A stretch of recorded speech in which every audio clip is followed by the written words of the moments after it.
Hey, hi everyone.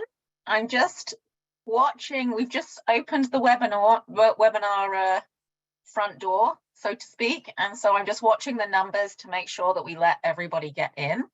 They're currently still going up, so I'm just going to pause it before we get going. But a couple of housekeeping points while we're letting everybody come in is that this webinar is being recorded, and yes, so that will be going on while we're speaking, and there will be an opportunity to ask questions as we go along by posting them in the chat or in the Q&A function. So please feel free to do that as we go along. I'm just still checking those numbers. They're still creeping up, but okay, I think we should just get going because I want to maximize the use of everyone's time. So hi, everyone. My name's Emma Gibbons, and I'm the Chief Executive Officer of Volleyball BC. And while volleyball is played across this beautiful province of British Columbia, I am very privileged to come and be speaking to you from the traditional and unceded territories of the Tsleil-Waututh, the Musqueam, and the Squamish First Nations. Our head offices are based in Burnaby, and I personally live in North Vancouver, and I really enjoy living, working, and playing in this amazing land. So before we get on to our main speaker, which I'm very, very excited about, I wanted to give everyone a little bit of context about why we're doing this webinar and some work that we've been doing around creating a safe and supportive environment. So when we started thinking about our current strategic plan, we did a very, very big and in-depth member survey back in 2019, 2020, and we asked everyone what the main issues were in our sport and what priorities they had for moving it forward. And so really, one of the big things that came forward was people wanted us to help create safe and enjoyable experiences, and experiences that were centered on the participants taking place. So all of the well-being and the different factors are involved in supporting individuals as they participate in volleyball. So the board, when we ratified and developed our strategic plan, we put a high priority on that. And one of the first pieces that we did was, again, a bit of an in-depth analysis of what does safety mean in our sport? Because we often talk about safe sport and what safe looks like. And so we defined it as these 4 areas: concussion, physical injury, abuse and maltreatment, and mental health. And obviously today, this one is really touching on the mental health component, which is key to making sure that everybody has a really positive sport environment. So in 2022, we launched our Safe Sport Action Plan, and one whole area of the plan is focused on mental health. And I'm very, very excited that I've been working with Dr. Shaunna Taylor to develop out this part of the plan, and you'll be hearing a little bit more about that as the webinar goes on. But it's really important to us that we address the mental aspects of playing volleyball, especially coming out of the pandemic, when we saw that the impact of playing sport or not playing sport and what that had on the mental well-being of individuals. So short, yeah. If you could just, thank you. So we did, again, some more research, and we asked players, youth players, adult players, coaches, and referees, which factors affected them and affected their performance when they were participating in volleyball. And you can't see all of those in great detail, but all you need to know is that one of the biggest spikes was around managing performance anxiety and managing general anxiety around playing sport. And you can see there that fear of failure, general life stress, all of those factors were mentioned a lot of times by everyone filling in the survey, and particularly by the youth players.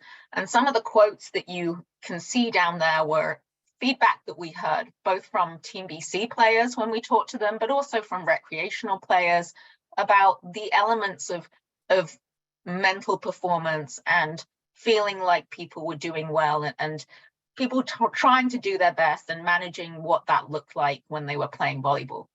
So when I started talking to Shaunna, one of the areas that we really felt strongly that we wanted to focus on was managing performance anxiety.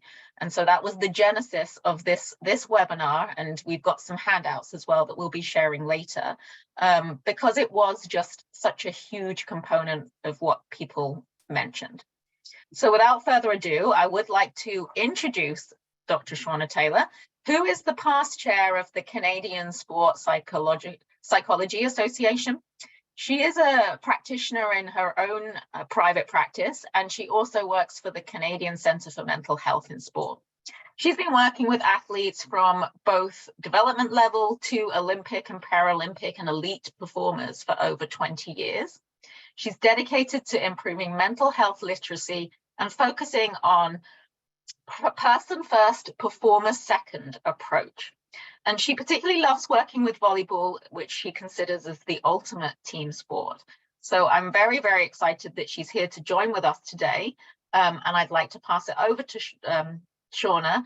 I did just want to reiterate for those of you who've just joined, though, that there will be an opportunity to have questions and answers, particularly at the end of Shaunna's presentation. So if you can post your questions or any comments or thoughts that you have in the chat, I will be moderating those, and we'll have a chance at the end of the session to ask Shaunna and hear her feedback. But over to you. Fantastic. Well, thank you, Emma. And I know you've already done a land acknowledgement where you're located, but I'm in the Okanagan Valley in Kelowna, and I have the privilege of living, working, playing, competing, training on the unceded traditional territory of the Syilx Nation. And I feel so lucky to live here and share the land with our Indigenous sport community. So I always love delivering more information about performance anxiety. It's probably my most frequently asked question and issue that I deal with, not just in sport, but in all kinds of performers that I work with. I work with first responders and dancers and other fine arts performers as well. And the tools that we're going to talk about today, some of them are listed here. These are sort of the building blocks that I hope you walk away with. So you're going to leave with some really practical applications, but hopefully it's going to also demystify performance anxiety, because it's actually a really necessary part of human performance. And it's part of your body and mind getting ready to meet the challenge of a difficult task ahead, which is the sport performance. And you've all got provincials coming up next week. And that's why we thought this would be really great timing. So you can see kind of the order that we're going to go through here. So it'll start with awareness, and we'll work our way down to some really finite and tangible tools as well. And I hope as we go along, like Emma said, I hope you feel free and at liberty to just add questions in the chat box, because I'll try to answer as many as I can tonight. But know that I'm going to use your questions to inform some of the tools and future information that we're going to be disseminating to your entire network across the province. So these questions are important, and love you to be engaged with the material as well. So we'll get started. We'll start out with that first topic, which is more awareness, I guess. And when it comes to awareness, let's talk about just awareness of mental health literacy too, and the kind of language that we use when we talk about performance anxiety or we talk about performer wellness. And when I say performer, I don't just mean athletes. I mean coaches, I mean officials, I mean parents, basically anyone who's in our sport ecosystem. We've been using terms like mental toughness for a really long time. I mean, this was a term that I first used when I was back in grad school. And it's not that I stopped using the term mental toughness, because I do think there's a place for it, and we need to build skills that instill mental toughness in athletes and performers. But what it has done over time, I've found, is the words attached to mental toughness, they also have the connotation in the opposite of meaning if you don't have mental toughness, what do you have? You have mental weakness. And so what a lot of times it does is it pushes down, or it causes athletes or coaches to conceal how they're really feeling and reaching out for help because they deem themselves to not be mentally tough. So instead, in order to encourage that conversation, what I think we need to do is we need to enhance more mental flexibility instead. And so it doesn't mean that we don't want the mental toughness component, but we need to have more emotional agility. We need more mental flexibility. We need to know that things like performance anxiety are normal, they're typical to a high stress environment, but they will pass, and there are tools and there are ways to work through it. And this way of talking about performance anxiety seems to right away just let a little bit of air out of the kettle, right? A little steam out of the kettle. And so let's think about the language that we use when we talk about mental health literacy. So what is anxiety? And that's where we need to begin. If we're going to get into awareness, we need to know what it really means. So some of the things I hear in my practice, words like worried, nervous, fearful, and anxiety is really common. We need it. We need it, as I mentioned earlier, to prepare for difficult scenarios where you need to rise to the occasion. But sometimes our brains detect that threat or that danger, almost a mini malfunction, and can overcompensate or overcorrect. And that's where we get into things like panic or too much performance anxiety, where it negatively impacts our performance, our mental health, our physical health. And that's where we might want to do some intervention. It's a typical reaction to stress, to things like danger, to something you've never experienced before. Maybe it's a novel experience and your brain's having trouble working through it. And you might feel some distress or some dread. You might feel uneasy about this upcoming challenge that you have. And as I mentioned, though, our nervous system needs a certain amount of anxiety in order to keep you alert and aware and able to access things like your memory. However, if you get too much anxiety, you can be overwhelmed and then we underperform.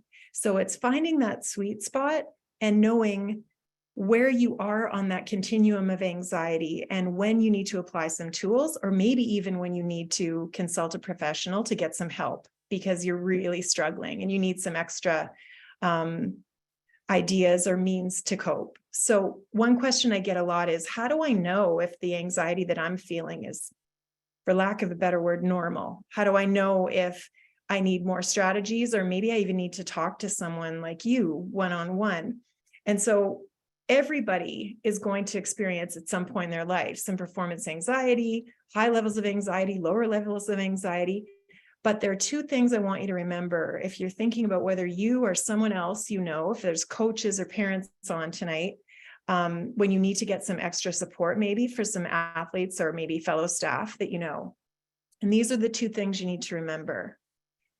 Yes, there's going to be some discomfort with anxiety, but importantly, we know that we probably need to intervene if the duration of the symptoms or the length of time that this person has been experiencing anxiety becomes not just a few days, but maybe we're getting into several weeks or months, or this is an ongoing pattern that comes again and again and again, and it's quite debilitating, and the level of impairment. So how much you can or can't function or cope. So the length of time and the level of impairment. So those two things take it maybe to another category of anxiety where it's not your typical performance anxiety. It might be a more generalized form where you might want to have some extra support or have some interventions that are taught to you, the coach, so that you can pass those along to your athlete. So where that might fall on this resource, and this will be something that you'll all be receiving as part of that toolkit that Emma talked about earlier, is the healthy, reacting, injured, and ill continuum of mental health. And in the green zone here, in the healthy zone, you're not experiencing much anxiety at all. You're feeling pretty healthy and able to cope. When you get into the reacting phase, this is where you've got irritability, some occasional anxiety, things like sadness, worrying, etc. But there's a bit of a course correction when you apply internal tools that you already have, and you rotate back into the green zone and you go back and forth between that green and yellow zone again and again and again as part of being a human being in a performance environment.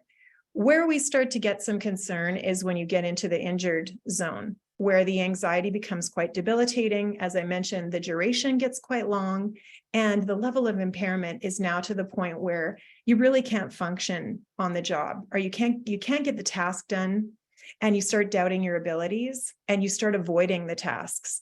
And in some cases, we get into the red zone where we might develop a form of mental illness as well, which would require more intervention and definitely some professional assistance. So what I like to use with athletes is getting them to know and do kind of a check-in of where they're at when they're heading into a really challenging event like a provincial championship or a major competition that's really important to them, or a tryout or something of the like, where they've got a lot of pressure behind them, they've got high expectations, and they're feeling that anxiety level start to creep up.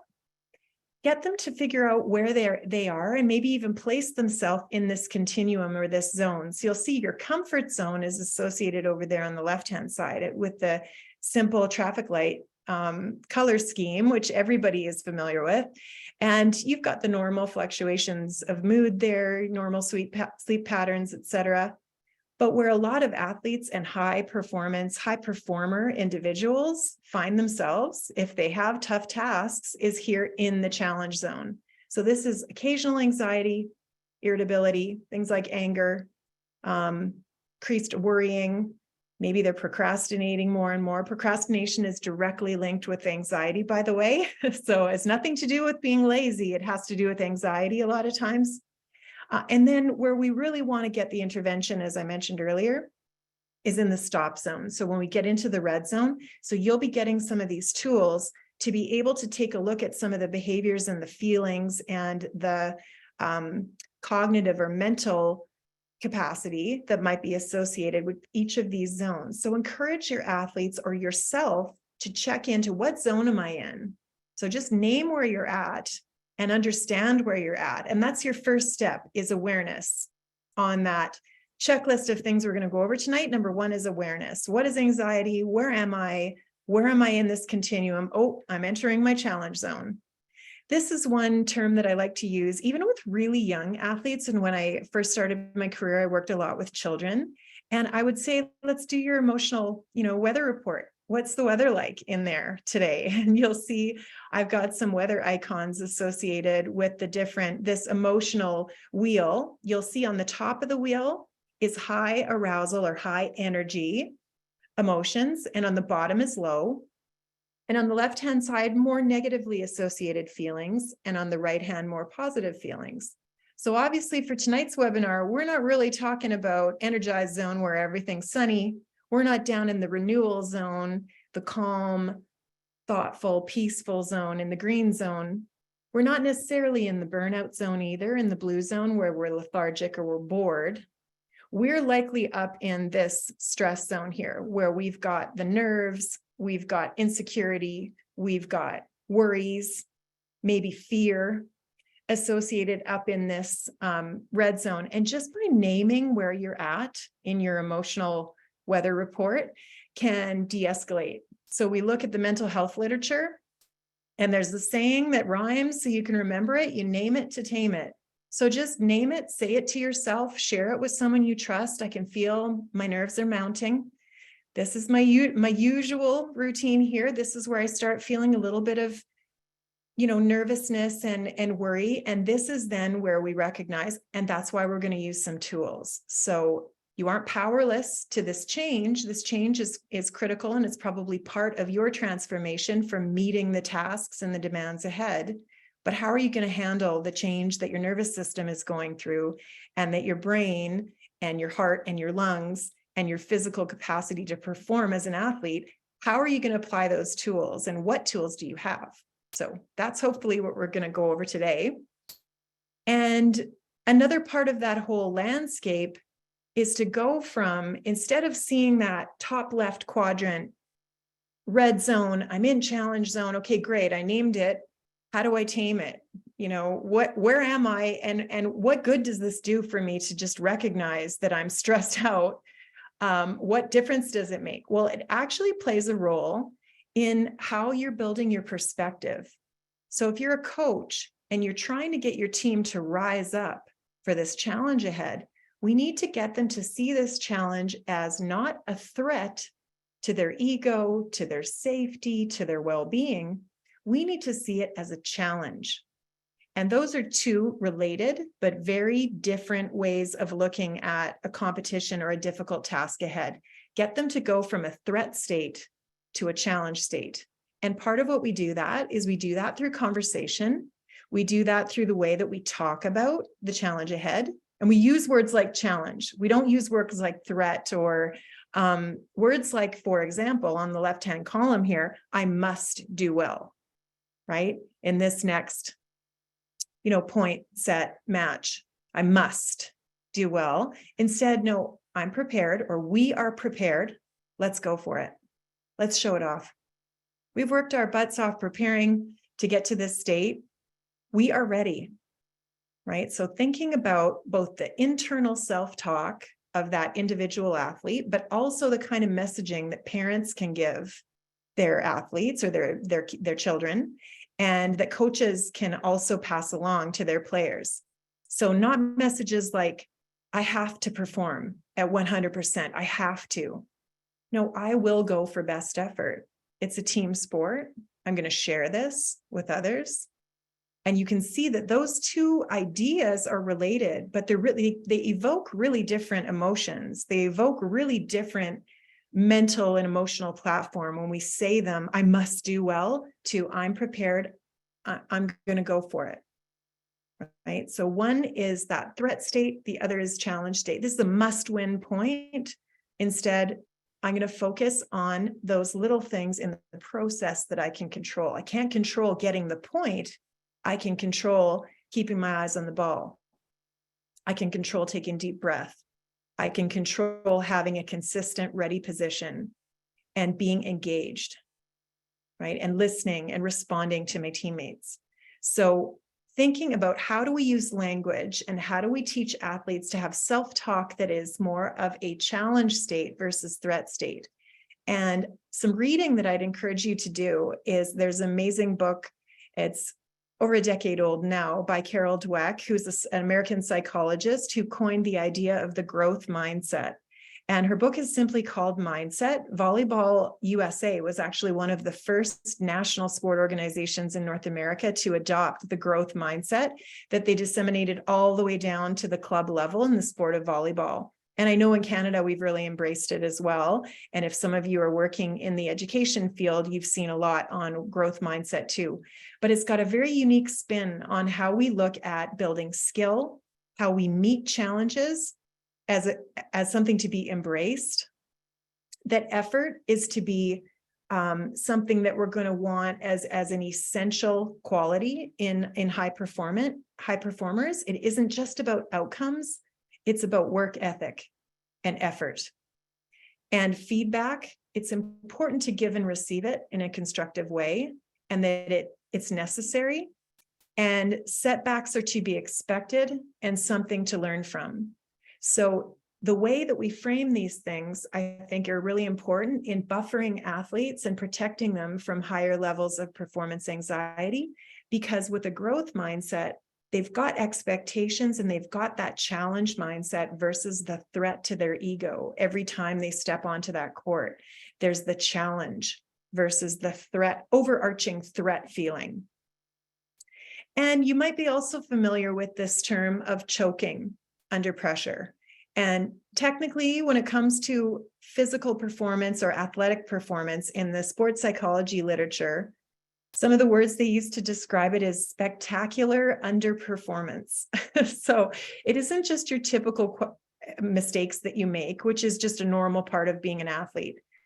To choke under pressure is where you see a recurring pattern where an athlete who has mastered a skill is, for some reason, they can do it no problem under no pressure and in a practice environment, but you translate that into a playing or higher pressure environment, and they seem to consistently underperform, often spectacularly.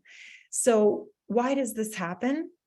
It happens for a bunch of complex reasons, but these are some of the basics here on this slide. So difficulty knowing what to pay attention to. So they stop attending to the things they should be attending to and they attend to other things. They have a loss of emotional control that they would typically have when they're not in this high stress environment. They likely have done some kind of departure from their everyday pre-performance routine. So that could be pre-service or on serve receive or after a timeout, etc.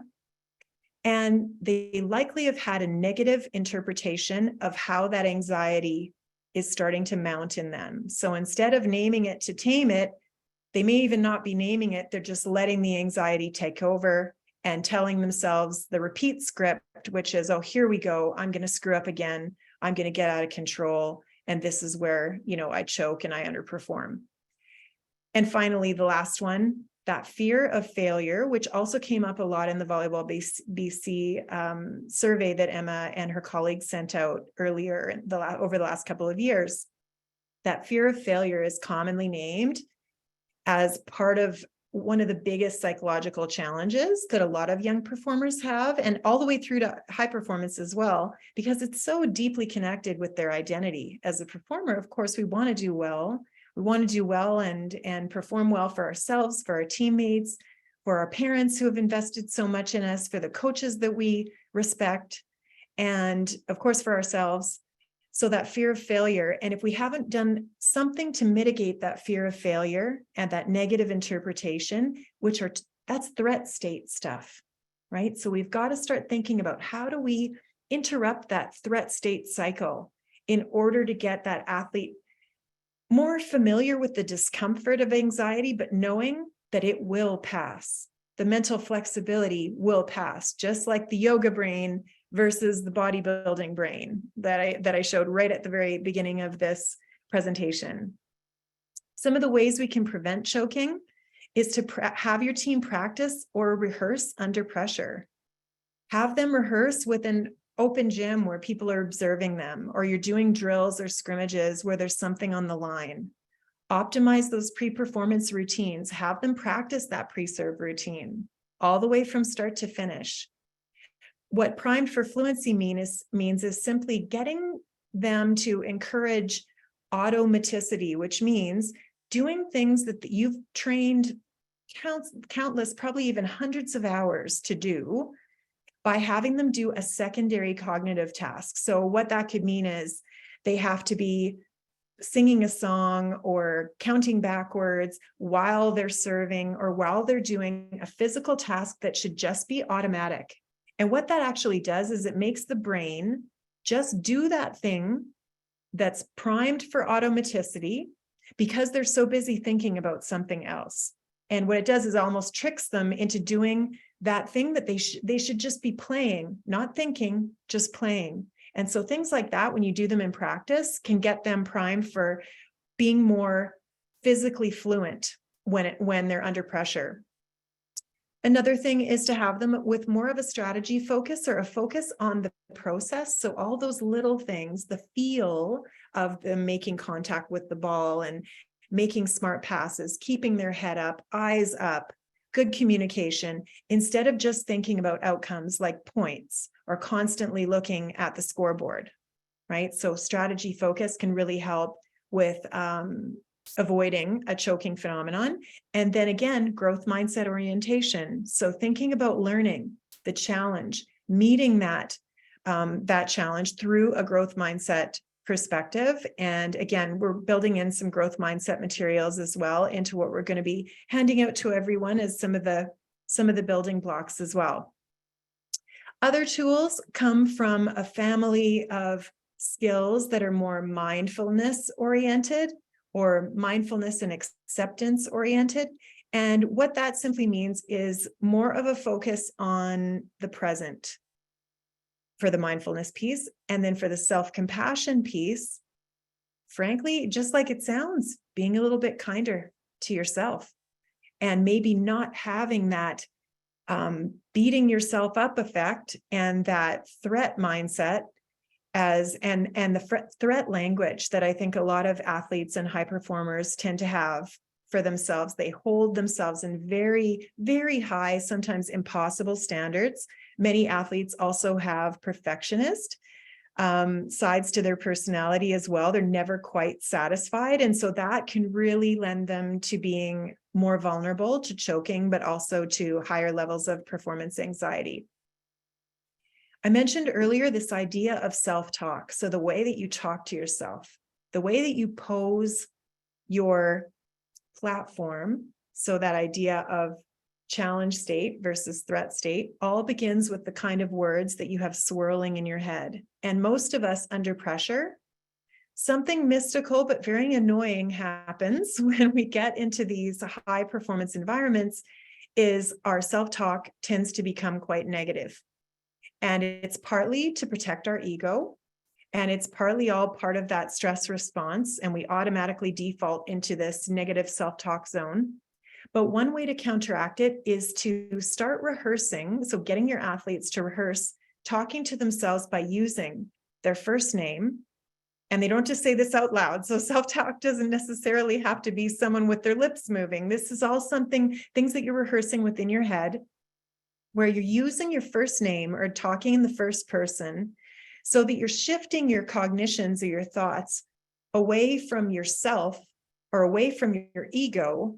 So you almost become an observer. You become this overarching third party that's commanding yourself. So you almost have the voice of your coach or your parent, if you're an athlete, inside your own head. So I give an example down at the bottom. Dustin, you've managed this before. Come on, man, you got this, right? So it's like internal pep talk, right? It sounds simple, but a lot of us forget it under pressure. And having that name attached, we know from the research, and it's been cited in multiple studies in multiple sports, can really have a more powerful effect on self-talk. So use that first name and rehearse this as part of your internal dialogue that is more challenge state oriented. Other mind-body tools are where you're not just thinking about your thoughts. Now we're also getting you focused in on your breath. So mindfulness is about being centered in the moment, but just like in the course of a yoga class, for example, it's really getting you to focus in on something that's typically involuntary, like breathing and your heart beating. But in this case, we're using that autonomic nervous system. It's the nervous system that happens automatically that most of us don't train. And it's the very part of the nervous system that I do train in my practice. So that autonomic nervous system is trying to get some coherence or cohesiveness between your heart rate and your respiration rate or your sinus rhythm. And those two have the tightest and most profound link. So that rate of breathing is the number one thing that can either raise your heart rate or lower your heart rate on demand.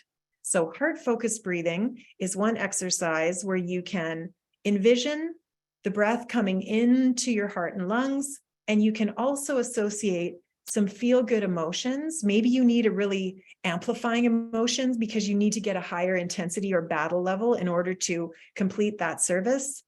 Or maybe it's you're already way up here and you're super jacked and you need to come down. So you might have a more calm, it's all good. My team's going to back me up. My coach supports me.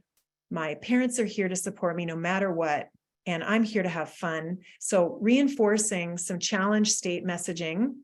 While another way that you can intensify this effect is to take the hand, just put it over the heart area and just breathe in deeply for 3 to 5 seconds and then breathe out the same amount of time. So 3 to 5 seconds, and you can combine these phenomena together. So you can combine some positive reinforcing messages as well as some really heart-focused breathing to change that emotional platform. And what you'll find is your brain will respond, and then so will your body.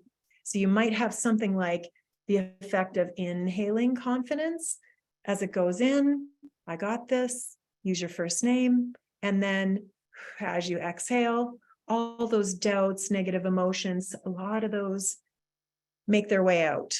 Or you just cease to really notice them as much because you're focusing more on that inhale, which is very empowering as the oxygen courses through your veins in your body. So Breathing is a really important skill and tool that you can use at any time, but also body language. So being really aware of all of those processes from head to toe that reflect what we're thinking and feeling without saying a word. So we've got things like maintaining eye contact. So making sure if a coach is speaking to an athlete, we're maintaining that eye contact, or eye contact between players, keeping the head up, right? Shoulders back, walking with confidence. Volleyball is a sport where your anthropometrics, or how much space you can take up, matters, because you need that reach and you need that speed and you need that lateral movement as well as vertical movement.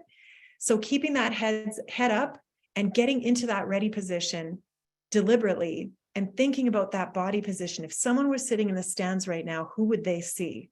Would they see a confident person, or would they see someone who's shrinking and trying to make themselves as small as possible?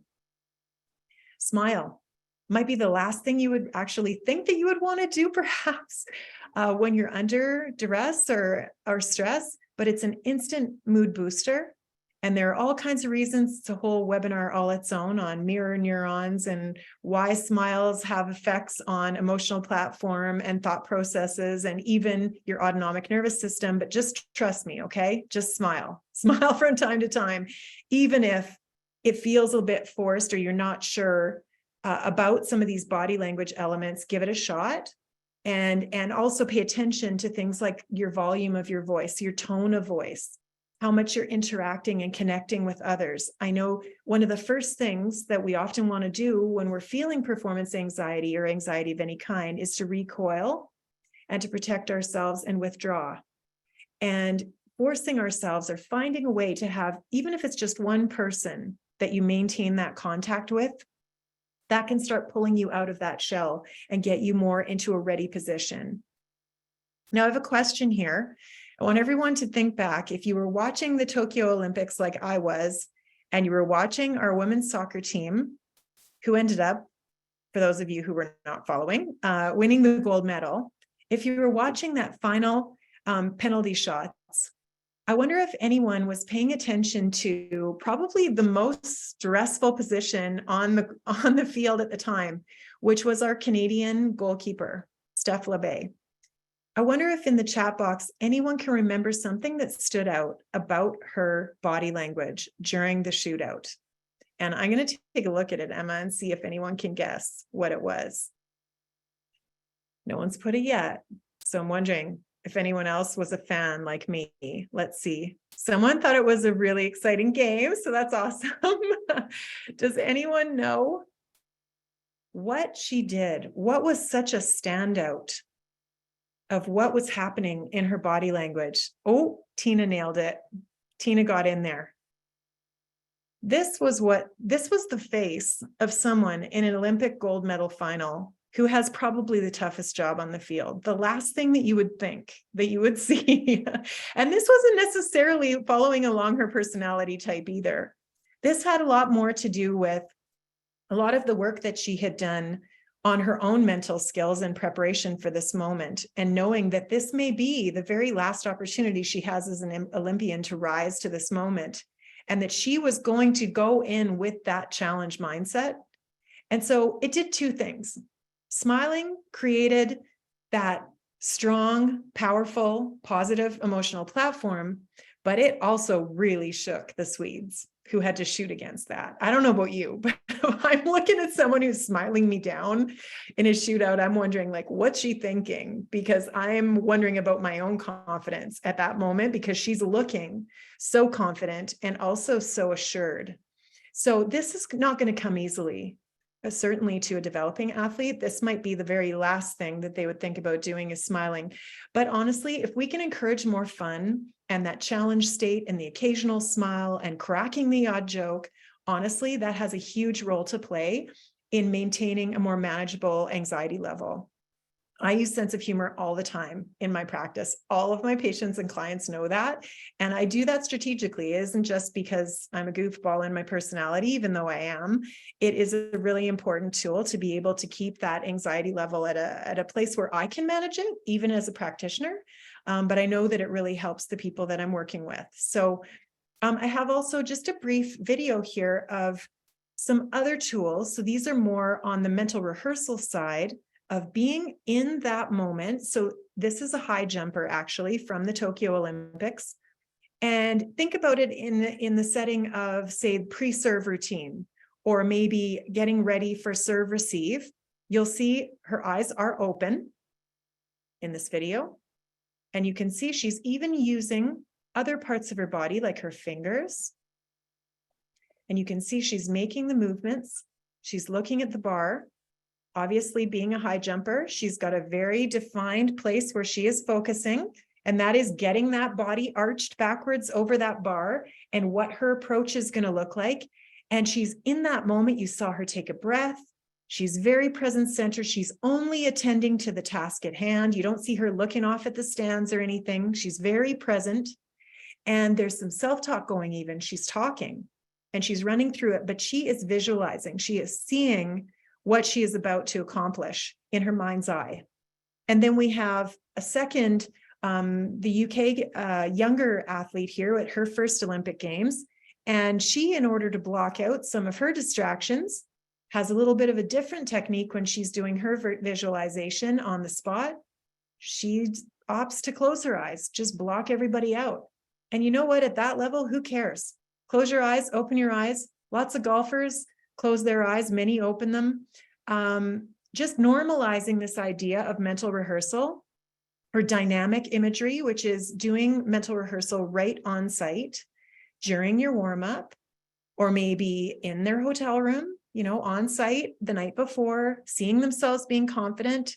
And this is an actual shot of some varsity players that I worked with several years ago at UBC Okanagan, where we're taking that time prior to going out to that stressful, very important, but very challenge state-oriented competition against a rival school. And everyone is seeing themselves performing optimally, feeling and really seeing and feeling at the same time themselves doing it and being successful.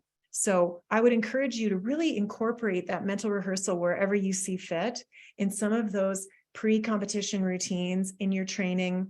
Encourage them to do this at home, encourage them to do this the morning of a competition. It can really help settle nerves and move them from that threat state to challenge state, because they're seeing themselves being successful and having fun. So also have them, embodying that confident body language that I was talking about earlier. Another thing you might want to have, if they don't already have some of these established, and I would assume that many of them would already have some form of pre-performance, pre-serve receive, during their warm-up routines.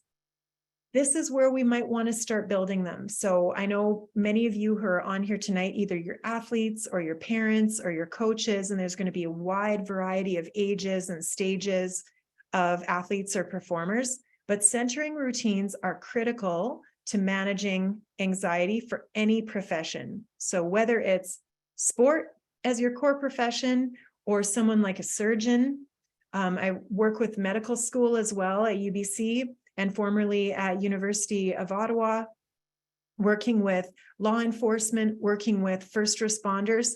Before they know that they're going into a really challenging setting, they have a routine to get themselves into a state where they feel like they're in a better and more receptive, again, I'm going to keep going back to that challenge state versus threat state, where they've taken a chance to include maybe some cues, some cue words, or a cue image that is going to help them remember what they need to attend to. So a cue word could be something like smooth, or breathe, even just something like breathe, or flow, or up, whatever word makes sense to you. And I often do this as an exercise with athletes. What's going to be that centering or grounding cue word that's going to help you remember what you need to be focused on, and have them rehearse that and come up with their ABCs or 1, 2, 3s. You don't want to have too many of them, because if you bombard the brain, there's no way you're going to retain them. You want 1, 2, maybe 3 max. and have them come up with those ahead of time before they get to the competition. Have them really tune into that self-talk, taking the deep breaths, maybe even that heart-focused breathing exercise that I talked about, where you just put your hand on your chest and just do that deep inhalation for 3 seconds, out again, or 5, and out again, and just taking stock of where that emotional weather report is and acknowledging that's okay. That's part of my normal and typical transformation into being ready for the difficult task at hand, but I'm up for it. And so we're syncing together our perspective, our self-talk, some of our physical practices that we do, like a self-calming behavior, but also a motivation oriented skill, like motivational self-talk. I can do this. Shaunna, you've done this before. You've got this. You know this is going to be tough, but you've got the skills. You're prepared. You can manage it. And if you're in a team setting, then talking about it, using team-focused language, like we can do this. We are prepared. We are ready. Not necessarily we must win, right? Let's not focus on outcomes. Let's focus on process and the things that you can be in control of. That's the place you want to put your focus. They have time between serves to both visualize, to breathe, and really mentally reset. Every athlete has time to do that. And so as they build that career and they build that response to performance anxiety, these are some of the skills that we need to start building into those practice plans. We build them into our team culture. We normalize talking about these mental skills. We normalize talking about anxiety, that it's a typical and expected response to stress, but it's not necessarily the enemy. There are so many tools we can experiment with so that performers are going to be able to be at their best when the pressure is on. This is an example of a very young performer, and I love this video, and I hope, Emma, that the audio is going to be loud enough. I'm going to turn up my volume as high as I can, and I want you to listen to her. She is, I think, 10 or 11 years old. She's at the top of a ski jump, and so I don't know about you, like I'm not great on heights, but she's at the top here, and she's got a little buddy, so a teammate who is pep talking her. But she's got a very calm coach who takes her all the way from a threat state and worry and performance anxiety to a challenge state just through a self-talk conversation. So hopefully you're going to pick up on it. Maybe you can give me a cue when we're done as to whether you heard it or not, but listen carefully. Make sure you cue up your ears, and I hope you'll be able to hear what she says. I'll be fine. I'll do it. Well,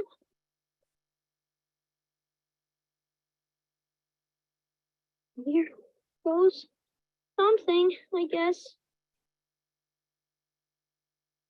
Do this. I'm gonna jump. You got it. Whoa, my ski's slipping off. Remember, never snowplow, okay? No snow plows. Keep it straight, you'll be fine. Okay, Keep going this morning. great. Do you go faster on the in run? A little bit. A little bit? Yeah. Is it any steeper, do you think? Not much? Same steepness, it's just longer. Well, just longer. Just longer. Just a bigger 20, that's all. Yep. Have It's a fun. bigger 20. Go ahead. You got this. I got it.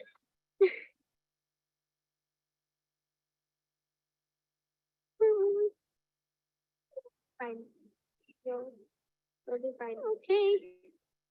Here. The longer you wait, you'll be more scared. Okay. Go.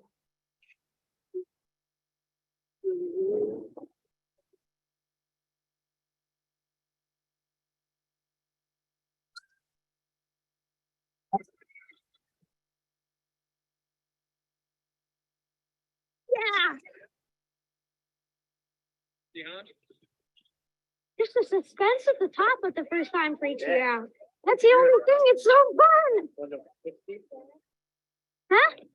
60 seems like nothing now. What? It was just the suspense at the top, you know. 60 seems like nothing now. She'd done a 20 before.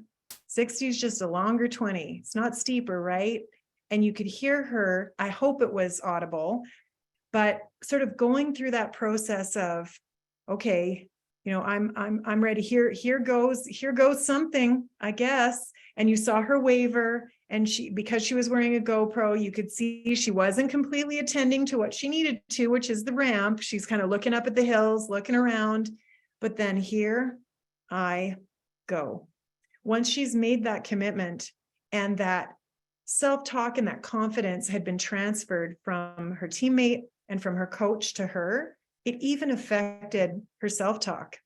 And then once she's done, now she's done it, she's nailed it, she's going to have that in her repertoire so she can remind herself she's done this before, she can do it again. And so you can rehearse that. And in the sports like alpine skiing, freestyle skiing, and ski jumping that are very high fear, high inherent risk, we have to make sure that they are very aligned with their appraisal of that threat, because we want them to be safe. And in my job, I need to make sure that they are ready. And so you could hear she was ready. I was confident too. If I'd been standing there, I could tell that she was ready. So we want to prepare ready volleyball players, right? Who are really ready to rise to the challenge.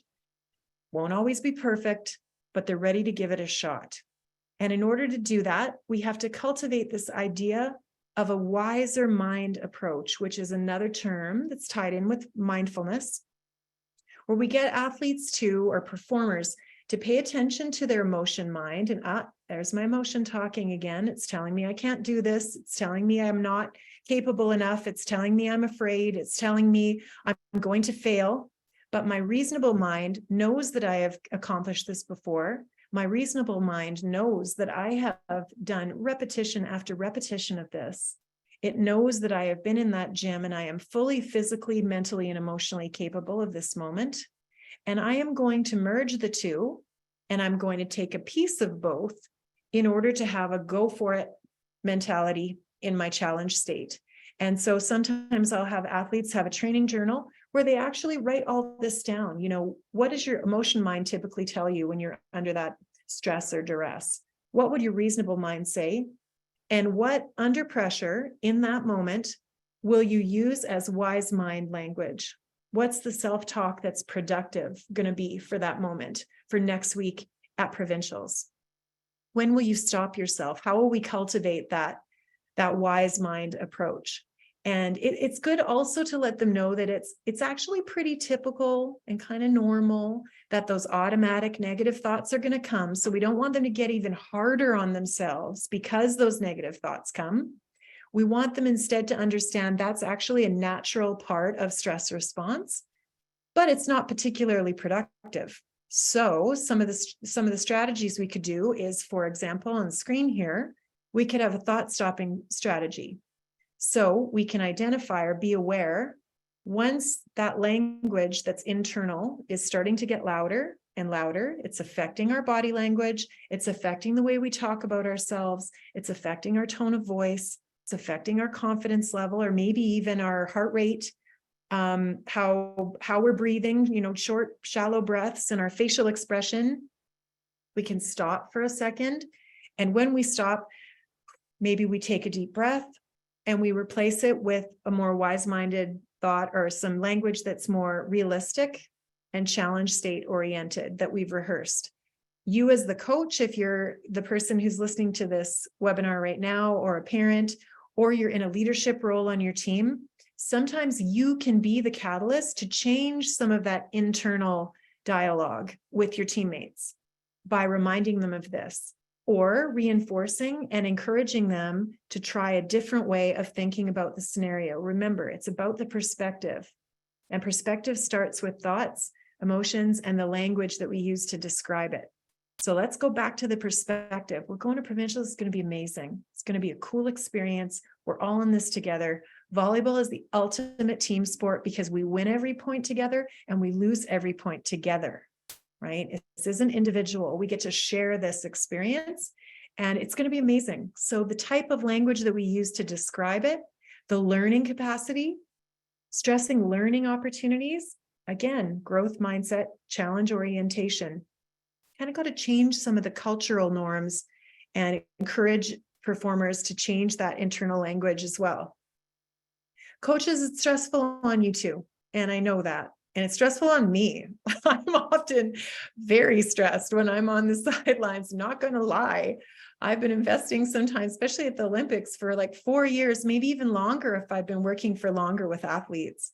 And this is a really fun, some visuals that I captured from the Sochi Olympics in 2014. And then again, the same coach from Finland in 2018. I don't know, does anyone remember what he did at the top of the ski run while he was trying to not be a distraction to his athletes and was managing his own performance anxiety? Does anyone know what's behind these big purple blocks? Anyone know what he was doing to manage his anxiety? You can use the chat box if you happen to tune into the winter. I know you're all summer sport folks because you're volleyball people, but I figure we probably have some Winter Olympic fans. Maybe not. So if you don't know, I won't keep you in suspense. Here's what he decided to do. You know, just what every Olympic coach does is they, knit. So that's a good guess, Melanie.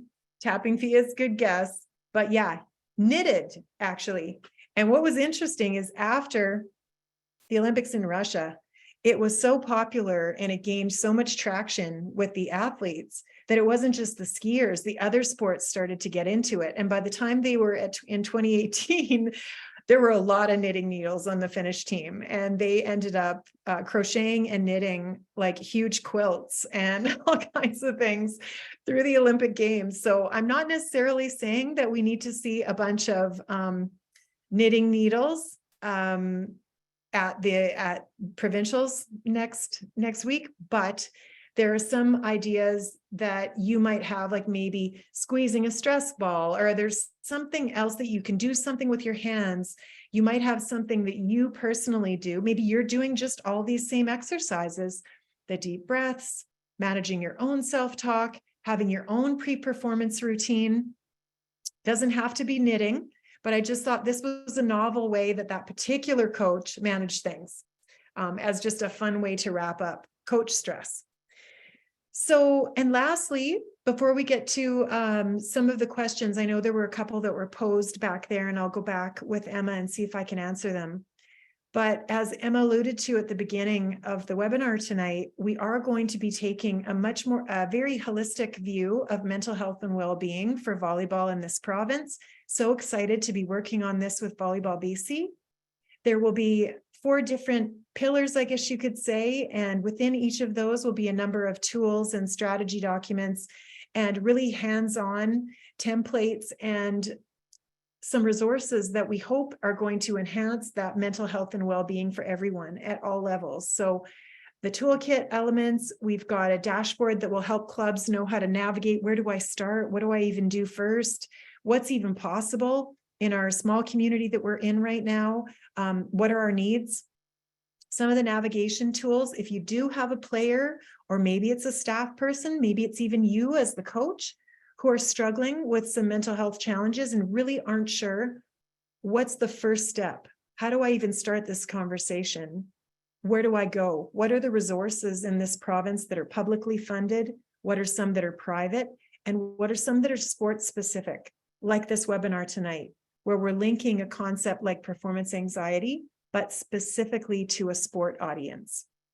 And then lastly, webinars just like this one and other tools, and Emma will be disseminating those to you, I think, both in hard copy at provincials, and then we're going to do some digital dissemination as well.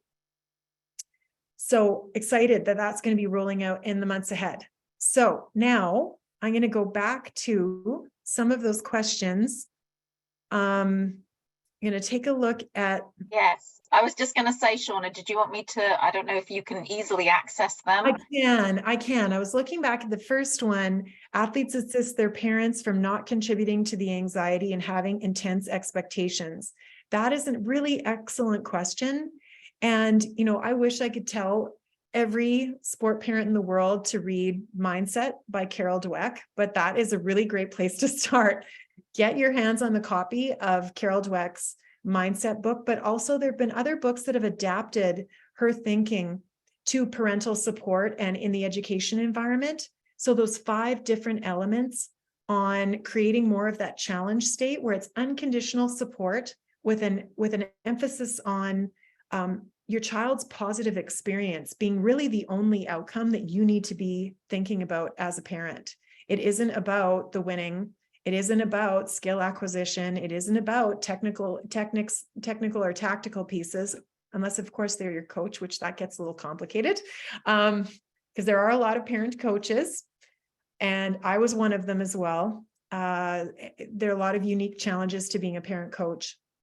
But I think it's really knowing your role and understanding that unconditional regard and leaving the coaching to the parents and letting your child drive the bus on when you do or don't talk about their performance ahead.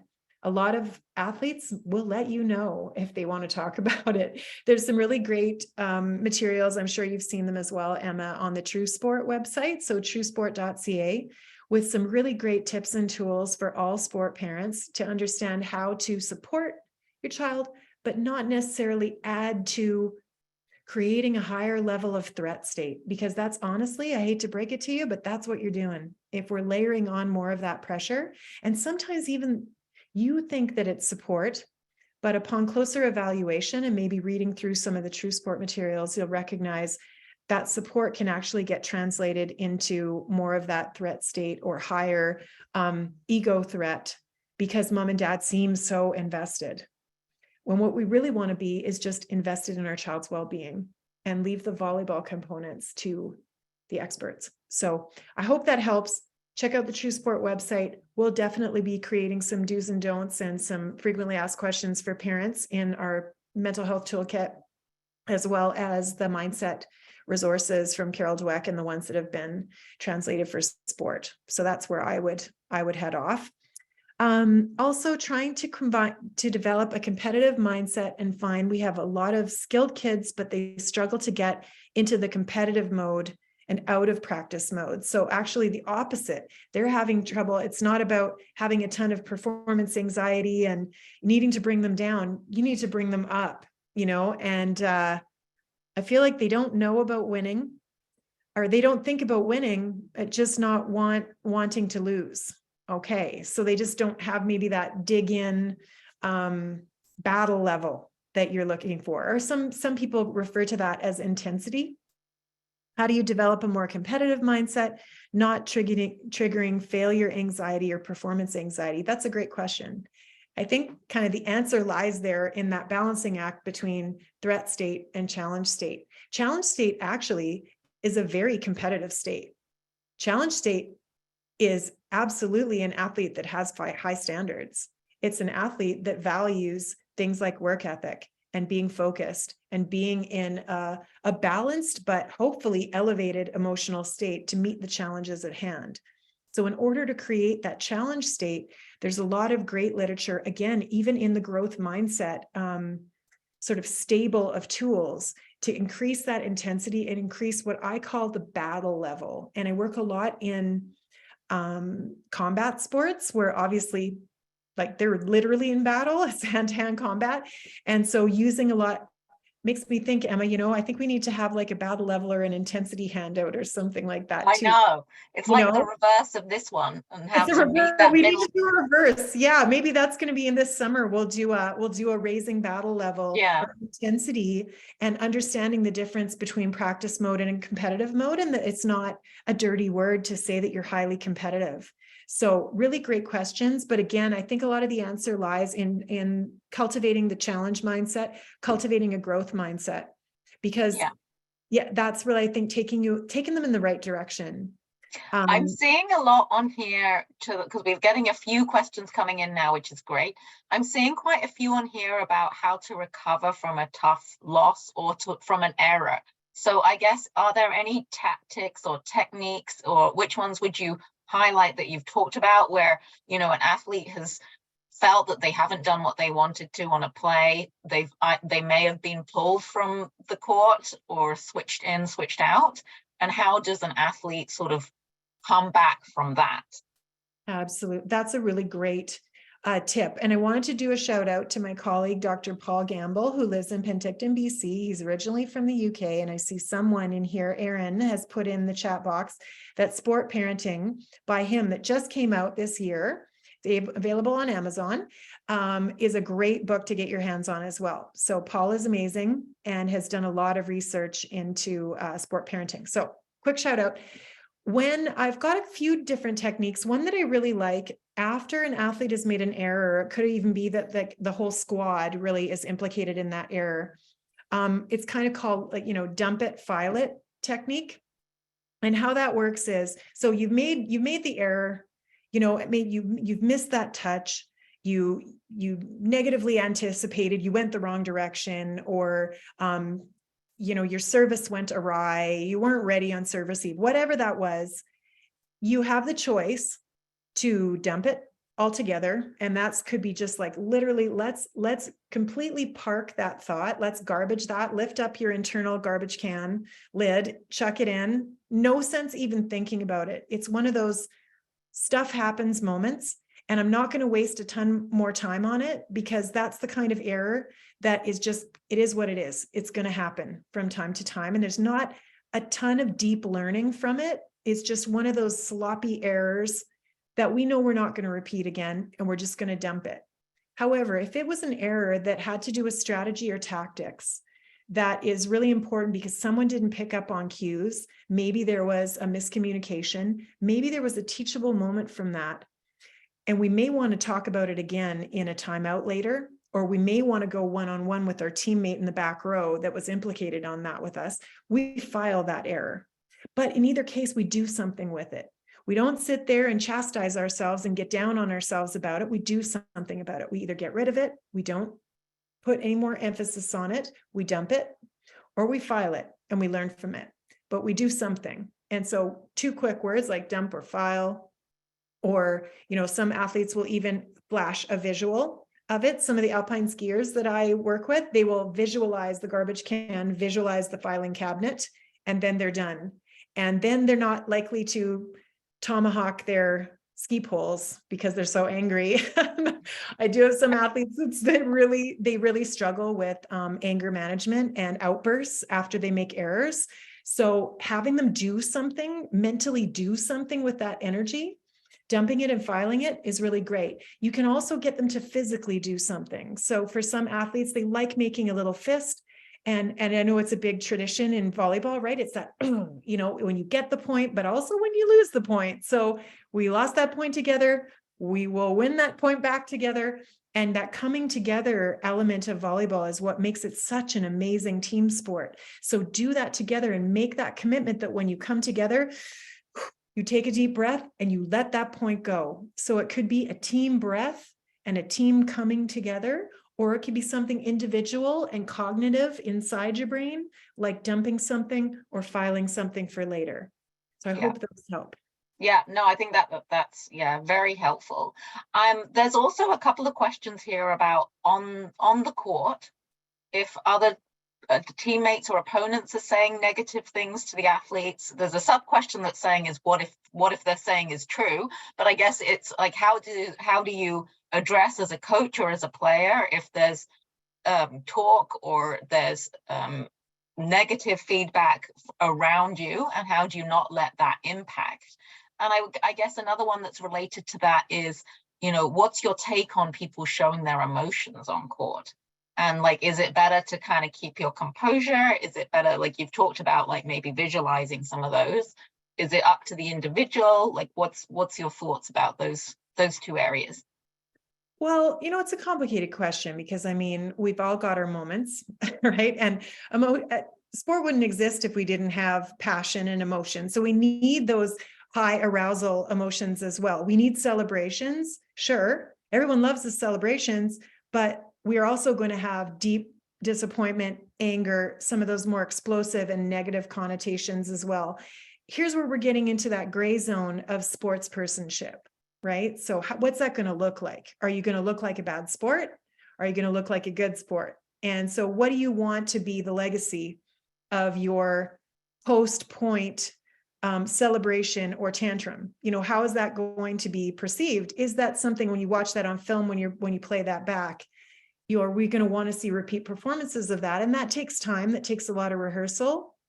I think it's a natural thing for someone to have some negative facial expression, or maybe some form of like physical outburst. I really do discourage, though, foul language and screaming and blame is really destructive to team cohesion. When you're going directly for blame, whether it is needed or not, it's how you deliver it. So yes, somebody is likely at fault somewhere, but volleyball is a team sport. So we've got to own that error. And again, we're going to file it. How can we file it in a constructive way? You override the person who is getting caught up in the negative communication. And how do you override that? You do it by flooding the court with something true, but something that is constructive. So, okay, everybody, better communication on the next one. We got this, right? Instead of let's point out the obvious, because frankly, a lot of times, let's face it, the athlete who made that huge error is well aware of it. They know. Yeah. They're well aware of it. They do not need reminding. It's all about that person feeling better, getting their anger off their chest, but it's probably doing something to the team cohesion. Sometimes it wakes people up out of their funk, sure, but I still believe that a positive override technique is better than a negative override. So practice those overriding techniques, as I call them. And who's going to be that? You know, decide that you're going to be that player on the court. When you need that person to be the positive catalyst, then be that person. You're going to be the assistant coach that overrides. When you see your head coach is really disappointed and getting caught up in themselves and they need to take a breather, step in and be that assistant coach in that moment. Step in when they need you, because you've got your emotional control in that moment. Yeah. That makes sense. I've got one question here. Is there anything specifically for referees? I know a lot of what you've talked about pertains to everybody in sport, but I'm wondering if there's anything specific or tips or areas that you think are particularly relevant. Emma, I want to do a whole webinar for referees. I know. That would be awesome. I know, and it is quite a unique position, because it is the position that requires the big capital D diplomacy, right? And so, hate to tell you, but as an official, you really do need to have a different emotional platform than everybody else. You do really need to be the cool cucumber when everyone else is not. Okay, so you're going to have some really high emotions that you are mitigating and managing. That is part of your job. And it does require a lot of repetition. It requires support. It requires training. And I think a lot of these, though, the pre-performance routines, the breathing definitely is a go-to strategy when you want to lose it yourself on someone like that coach that's repeatedly misbehaving, or that player, or those parents behind you that really need to be disciplined.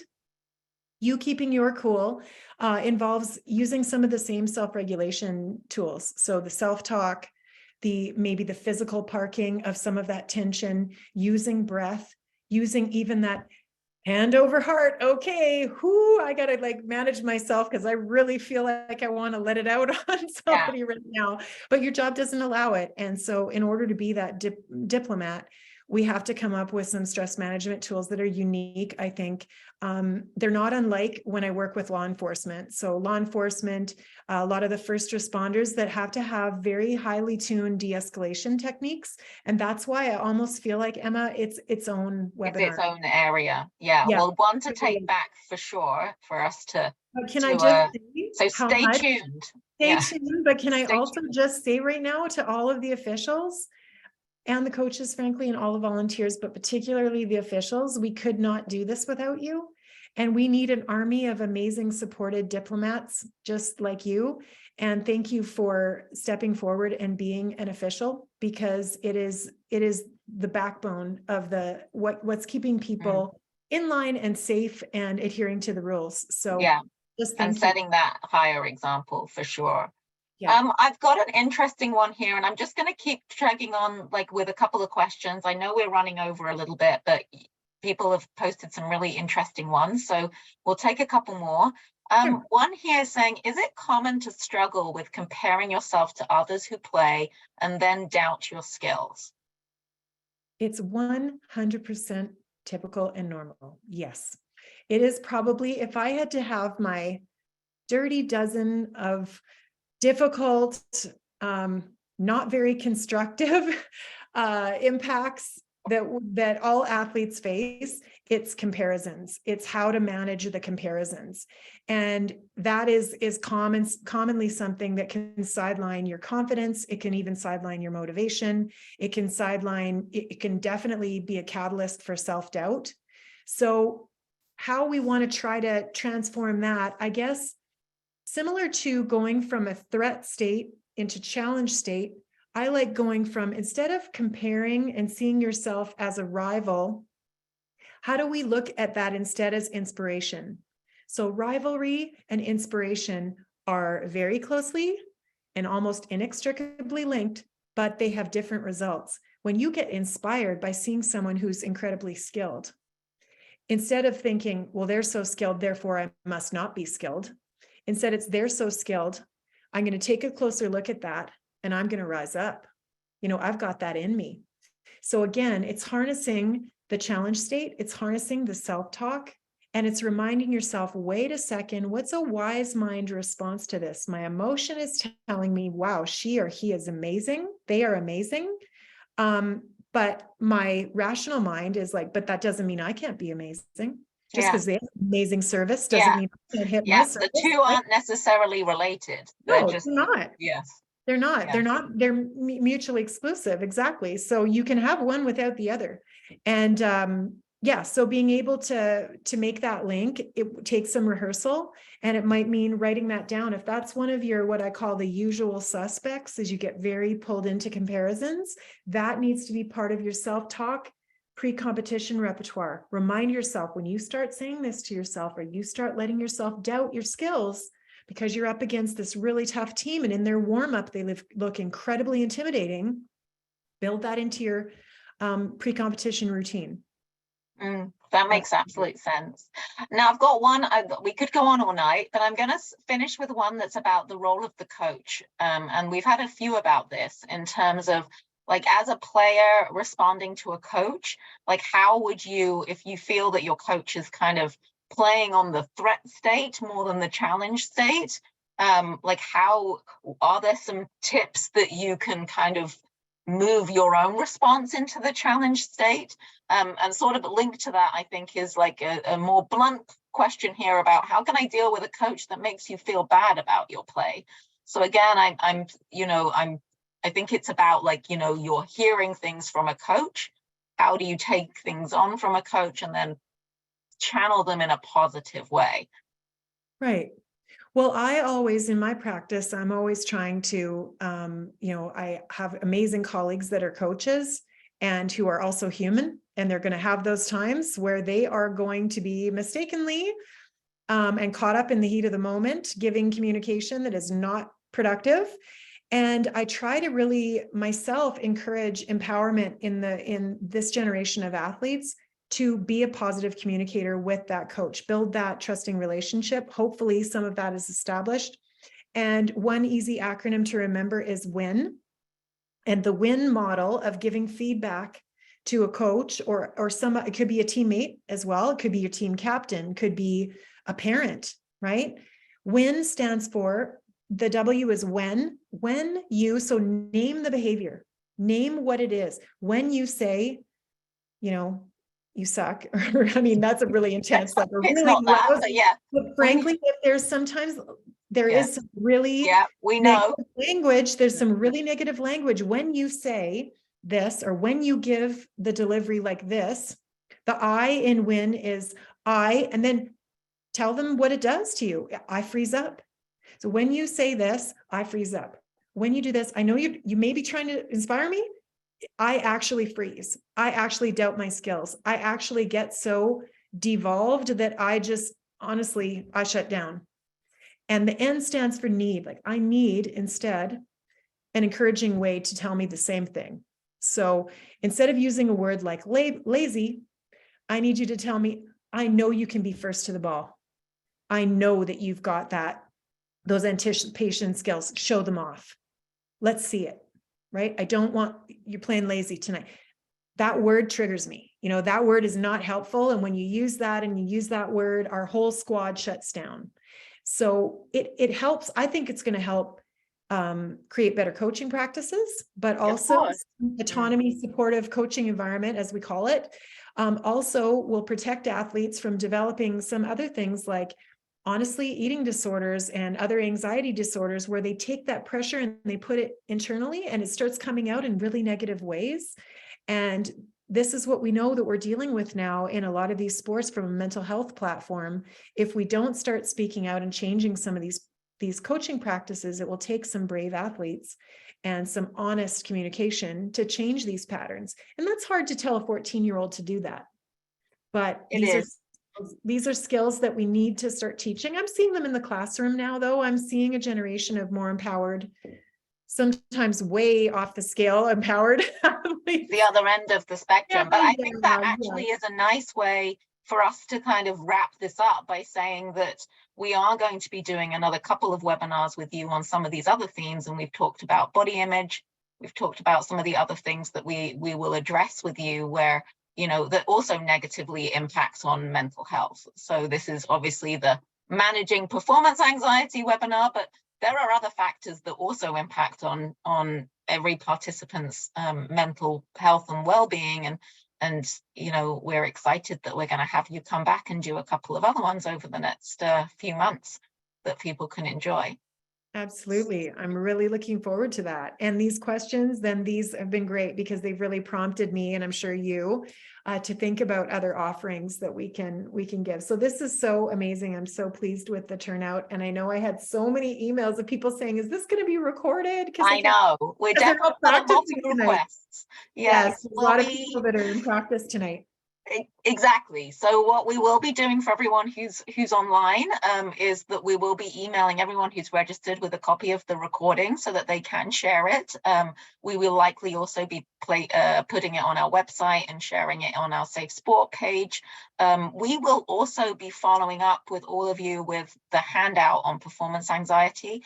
That's going to go out in some emails about provincials over the next week in our Know Before You Go email. So there'll be some other suggestions in there, as well as obviously all of the great tips and techniques that we've heard tonight. So I'd love to just wrap up by saying a huge thank you to you, Shaunna, for coming and talking about this really highly anticipated and highly registered for topic. It really resonated with everybody.